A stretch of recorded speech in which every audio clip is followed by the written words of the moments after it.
I just got back from Horizon and American Saga, and as you can see, just by my hat and my Red Dead Redemption 2 coat, I really liked it. I thought it was great, actually. I thought it was really great. I loved it. I'm a sucker for Westerns. Some of my favorite movies of all time are Westerns. One of my favorite TV shows is Deadwood. I really enjoyed the more recent Taylor Sheridan show, 1883. Unforgiven is one of my all-time favorite movies. 310 to Yuma. I was a huge fan of John Wayne as a kid. My grandpa got me into John Wayne. He actually wanted my parents to name me John Wayne, which would mean that I was John Wayne Kane, which I don't know about that. But Clint Eastwood, all that. I just love Westerns, and you don't get a lot of them, right? You don't get a lot of them. So I was very excited when I saw that Kevin Costner was making this, when I learned it was a 4-part movie, and that the first 2 parts were coming out this summer. I was a little less thrilled by the fact that it was 3 hours long, because I just think movies run too long. And when you have a 4-part movie, I'm not sure it needs to be 3 hours long, which I will get to in a minute. It does, I think, play to some of the movie's weaknesses. But overall, I thought the performances were great. The writing was really solid throughout. It's shot just beautifully, and there's a gorgeous score. I love the area that it's shot in. Costner filmed this in southern Utah, and I live in northern Arizona. So this is the Four Corners area, and it's like, this is my backyard. I live in the mountains, so there's, these shots of those golden aspen trees and all that. That just looks like home to me. And you don't have to drive far to get out into the red rocks and the mesas and all of that, the canyons. I'm an hour from the Grand Canyon, and so all of that, just absolutely phenomenal. The movie is very peculiar, though. I mean, on the one hand, it feels sort of old-fashioned, and in a way that I find very comforting and lovely, and I think we need more movies like this that aren't super, super engaged with just having to get to the plot and get it over with, but kind of take their time, and I like that, and I think it does a really good job establishing characters and a sense of place. And I never felt bored. Like, the first hour is almost all devoted to this Apache attack on the settlement, Horizon. And it's just brutal. And it's action-packed and edge of your seat, gripping action drama. And then, we get into various stories. And this is where the movie is kind of odd, because there's basically 4 different storylines. And the first has to do with the settlement that's attacked by the Apaches, and then the U.S. soldiers who come and sort of take the people back to their outpost. And that splits into sort of 2 storylines. Some of the settlers go off with these Indian hunters and go to get revenge, but also make a little money from getting scalps. And then there's a storyline that follows this woman who shoots her abusive husband and leaves the Montana territory. I'm from Montana originally, so this whole movie is basically just like my backyard for my whole life. But she leaves the Montana territory and heads south into the Wyoming territory, and that's where Kevin Costner's character shows up, in this little town in the Wyoming territory. He meets the woman that this other woman is living with. This woman, Marigold, is a prostitute, and I won't get into a lot of spoilers, but Kevin Costner and her get together and end up watching this other woman's child. She's captured by the sons of the man that she shot, the grown-up sons, and one thing leads to another, and they're pursuing Kevin Costner and this other woman. Then, about 2/3 through the movie, another major storyline is introduced with Owen Wilson's character and this wagon train heading west. And so we have basically 4 main storylines, and none of them ever converge. None of these characters meet each other. They're only unified by this idea that it seems that a lot of them are headed to this town, or already lived in this town called Horizon, which isn't really a town, because every time anyone tries to build anything there, they're killed by the Apache, because it's Apache land, and the Apache don't want people ruining their hunting grounds and taking up, driving away the elk and the deer and all that. What's really interesting also is that because I live in northern Arizona, right next to the Navajo reservation, when I went to see this film, about half the audience was Native American. I believe most of them were Navajo, or Dene, as they prefer to be called. There could have been some Hopi in there, because we have Hopi around here also. I don't think there's many Apache around here. Most Apache that I am aware of in Arizona live in southern Arizona. But I thought, it's interesting to go to a Western movie that does have a lot of this conflict between white settlers and indigenous people when you're watching it with an audience that's about half white and half indigenous.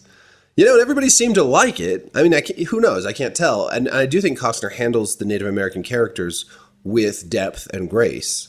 I mean, yes, it's a very violent attack on settlers, but it shows that this goes both ways. This is a complicated conflict between two cultures, and the wagon trains or the wagons are just going to keep coming, right? And there's this sense of that manifest destiny, that westward expansion, but also what is being lost. These great open spaces are being lost. The native people whose homes and whose land is here are losing hold of that. And civilization is coming, which is always kind of the undercurrent of Westerns, right? This civilization is coming. Even if you look back at an old Western like The Man Who Shot Liberty Valance or something like that, where there's this conflict between the cattle barons and the normal settlers coming out, or pretty much all of Deadwood was built around this idea of civilization coming, law and order coming, but also what that will cost, right? So while I really did like this movie, I think it made some just errors. I think a lot of people said, why wasn't this just a miniseries? It would have done so well streaming or, as like a premiere TV show. I get that. I kind of like that it's not, but I get that. And I hope it does well when it goes to streaming, because I know it's not doing well in the box office. Though I think it's certainly a movie that's worth seeing in the theater. I think that it's going to be an odd one. It's going to be a head scratcher for a lot of people, partly because there isn't a driving, main character. There isn't really a driving story at all. None of the main storylines cross paths. Nothing converges. So you're kind of left at the end feeling like, okay, I expected a sweater and all I got was a bunch of yarn, right? And that's, for me personally, I enjoyed the yarn so much, I didn't care that we didn't get a sweater. For other people, I think that they will leave confused. And I think that what will make this even worse is that at the end of the movie, you just, without any transition, without any sort of like the end or like a credits rolling, it goes straight into a montage trailer for part 2. It's weird because there's literally no transition at all. You just go right from movie into montage. And it sort of feels like, are we getting a montage and then it's going to pick back up afterwards? If people didn't know this was part 1, they'd be super confused. Like, even knowing that there's 3 more movies coming, hopefully, I was super confused and just like, it was very strange. All they needed to do, and I wish they could go and change this, all they needed to do was say, like, literally have like an old-fashioned the end thing come up. And then as the initial like credits are rolling, they could have just had this in the background with like a rousing Western themed song, instrumental piece. That was weird.